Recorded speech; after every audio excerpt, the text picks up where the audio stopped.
Hi, Country Changers. Welcome to the feature month of Junee, and I am joined by Roger Moore, who is, I'm going to call him a lifer. He returned to Junee after growing up there, but he's returned after only a little stint away, and he's very much born and bred and a passionate Junee resident. So thank you so much for joining us.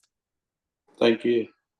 So I'm being told that you basically know everybody in town, and you're the man that people come to know what's happening and to help new residents kind of get a bit of a grasp of the town and even maybe do a few volunteer tours. Am I hearing correctly? Yeah, don't say these days a lot of new people have come to Junee. They've moved from far and wide, so I can't say that I do know everybody, but yeah.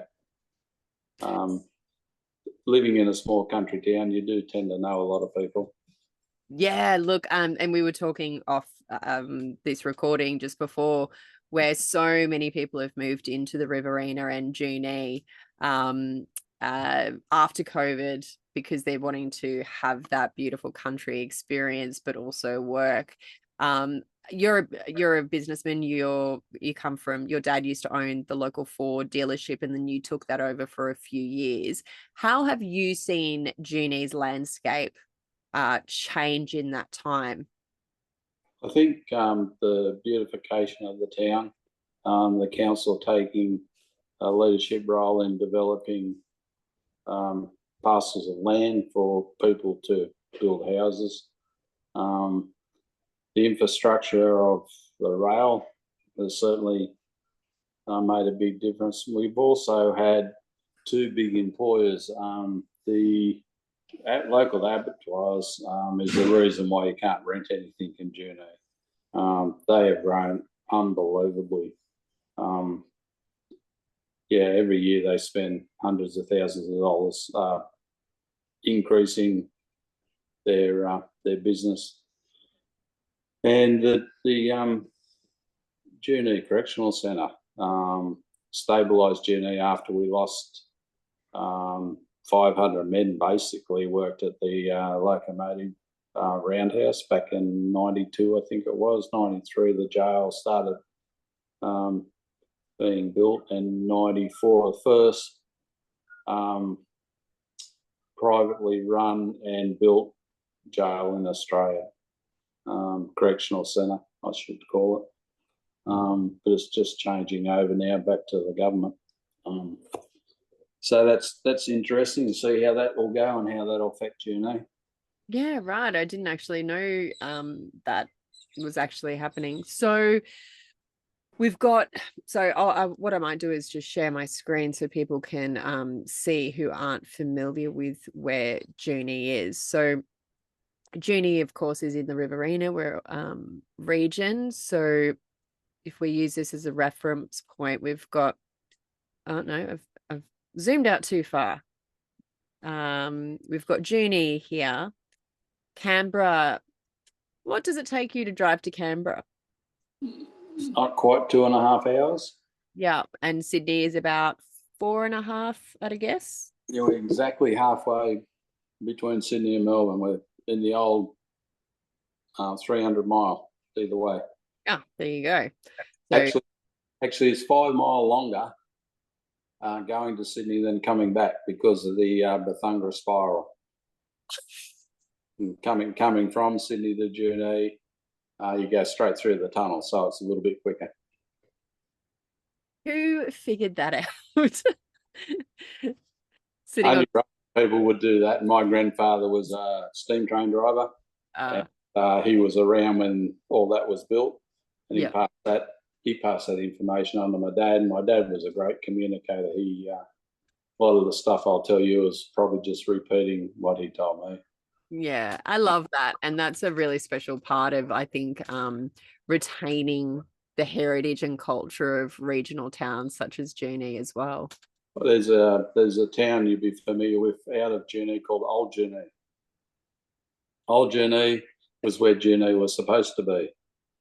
And my grandfather died in 1965 when I was only 6 years old, so I wasn't able to ask him. But Dad always told the story that a farmer somewhere between Cootamundra and Old Junee didn't want a steam train going through his property, setting his farm on fire. So he knew a politician in Sydney, and consequently the train line was changed, and Junee ended up where it is today.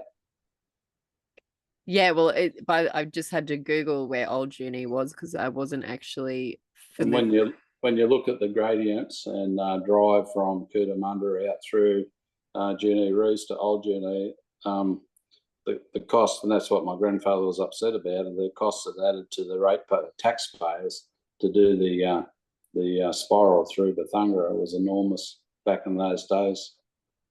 All because a politician had it changed. The farmer didn't want the steam train going through his farm. Well, we're seeing a lot of growth. Obviously, the Riverina and the Murray regions are known as the food bowl. We've got so much agriculture in that space, and obviously jobs that come off from that. You've mentioned a few other industries with the correctional centre and the rail, but being so close to Wagga, Canberra, Griffith, and obviously being on that transport line between Sydney and Melbourne, it opens up so many other jobs in industry, as well as education and medical. Obviously, with Wagga, you've got the big base hospital that's had a lot of money injected and expanded over the past few years, but you've also got Charles Sturt University and a number of secondary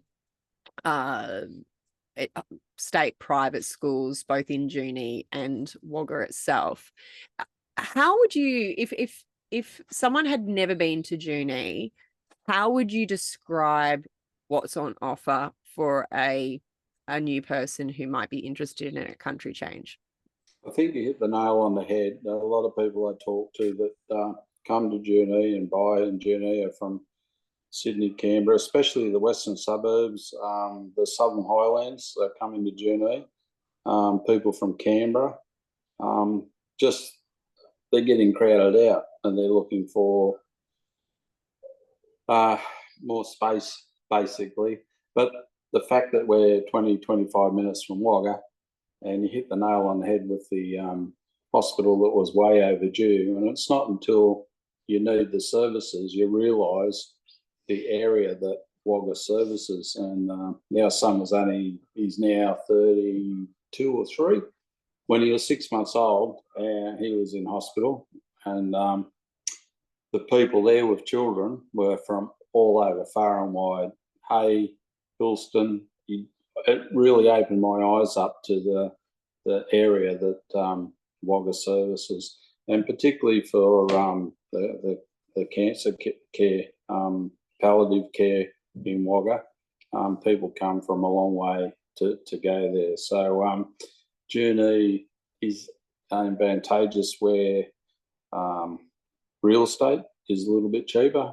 We have a great little IGA that has been, I think it is 125 years old, the oldest cooperative in Australia, I believe.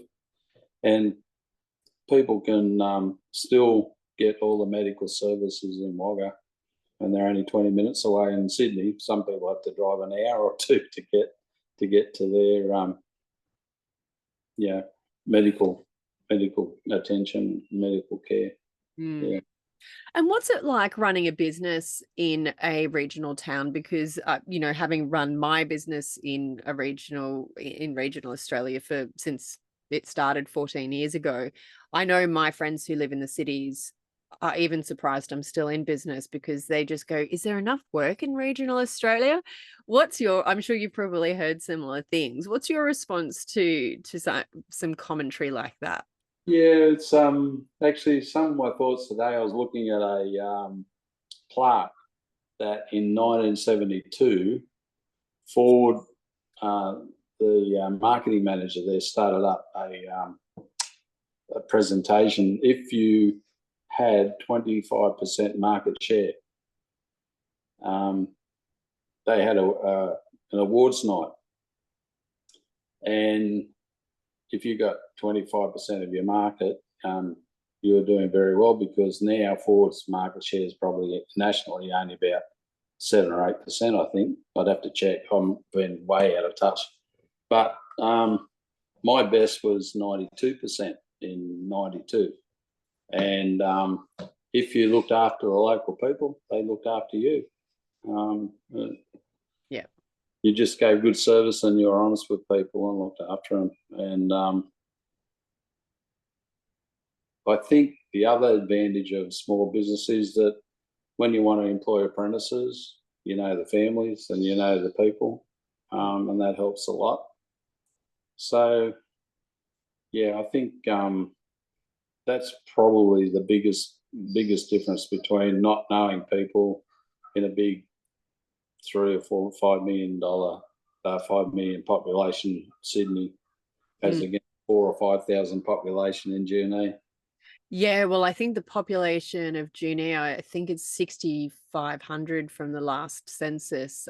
So, you know, and that's spread out, including the farming communities, as you were talking about before. I might even just share my screen because on the Country Change website, if you head to Our Places and have a look at Junee Shire Council page, we also talk about the fact that there are a few towns and villages like Bethungra, Old Junee, like you mentioned.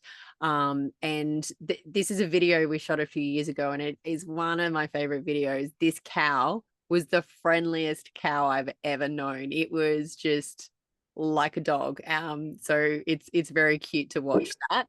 But that's a local family, well, now local. They moved from Sydney from memory. But this page gives a lot of information. You can reach out to James Davis, who's the general manager of Junee Shire Council. And I think the difference, as you were just touching on, is when you move to a town like Junee, you have real relationships, not just with your neighbors, but with people you're doing business with and council, because everybody wants to see the town do well, and the region do well. Would you agree with that? Yeah, definitely 100%. Yeah. And speaking of promotions on the town, have you seen the Ray Warren, Laurie Daly promotion ad? I haven't. Is this a new one or the old one? An old one? Yeah, it's probably, we did it a little while ago now, but yeah, I'll have to send that to you so you can have a look at it.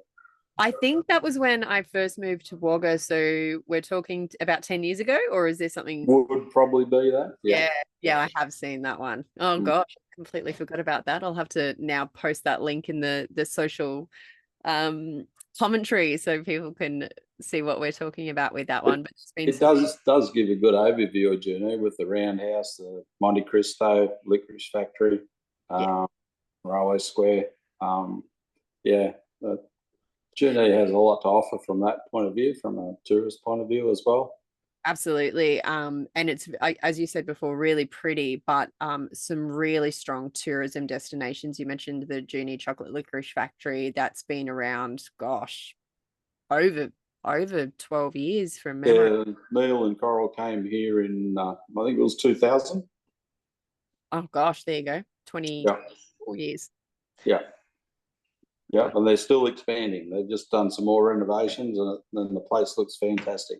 Yeah. Oh, look, if what I always recommend is, if people are interested in making a country change, go visit. And if you do, make sure you see it from a tourist perspective, but also try and catch up with locals and hunt out people like yourself who can maybe give a few tips on the best coffee in town and what job opportunities and business opportunities there are as well.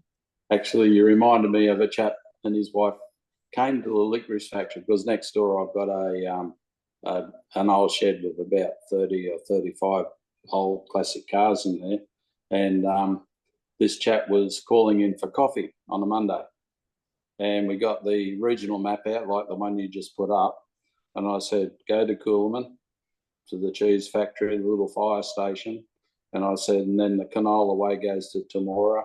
You go to the Rural Museum and the Aviation Museum, like it's world class, and then another day to Cootamundra, another day up to Tumut, and then go up to Talbingo and have a look at snowy Tumut 3 power station with a big Talbingo and the Blowering Dam.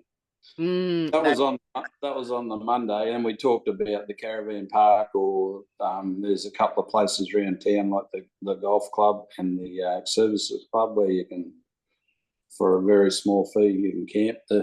The caravan park has such a great reputation. We do a lot of travelling ourselves, and it's amazing when we travel. People say, "Oh yeah, the caravan park. They offer you a floor mat for your when you have a shower." Anyway. This chap was on the Monday and he said, "Oh, it looks like we're staying for a while." And on the Friday, he came back and thanked me. He'd been there and visited the whole, everywhere we suggested for him to go. Every day he had another town. And that's where Junee's pretty well located. It's like the centre hub of the spokes of the wheel where you can have a look around. Yeah, you mentioned another, what I would call a unique aspect of regional communities is that they often collaborate. And the Canola Trail, I've just got their new website up now, is a really good example of collaboration between regions. So you mentioned that you know, a lot of people use Junee as the base and then go explore these other areas on the Canola Trail like Temora. And you're seeing some of the highlights of some of the things that you can do. And it's just, and obviously we're just coming out of canola season, but that's the kind of spectacular scenery people can expect in that sort of winter spring time frame. And lots of good fresh produce like fresh honey. But what would your advice be for anyone who's considering a country change to Junee? Sometimes people straight away fall in love with a town, and they buy straight away. I say to people, if you're in a caravan or you want to rent, do that and then just get a feel for the place and then, yeah, make it your home. Yeah, yeah. Well, thank you so much for your time. As I said earlier, if anyone is interested in finding out more about Junee, head to the Country Change page. To our places, head to Junee Shire.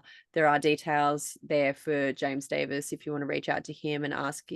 Council's really great. They're welcoming. They want people to move, and they want to be able to answer the questions that you might have around jobs, opportunities for businesses, industrial, whatever it might be, residential. They are wanting to work with people and attract the right people that are going to help the town sort of expand, but in a really organic way. So thank you so much for your time. Was there anything else that you wanted to add?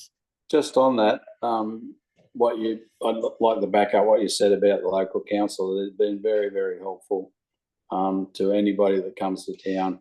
Been very proactive, and James and the team are doing a great job. And the councillors, of course, if without the right councillors and the backup for the management, you don't go anywhere. So yeah, the town is doing a good job, very good job. Yeah, absolutely. Well, thank you so much for your time. I really appreciate it. And I'll hit you up for a town tour next time I'm in Junee. Yeah, looking forward to it. Thank you.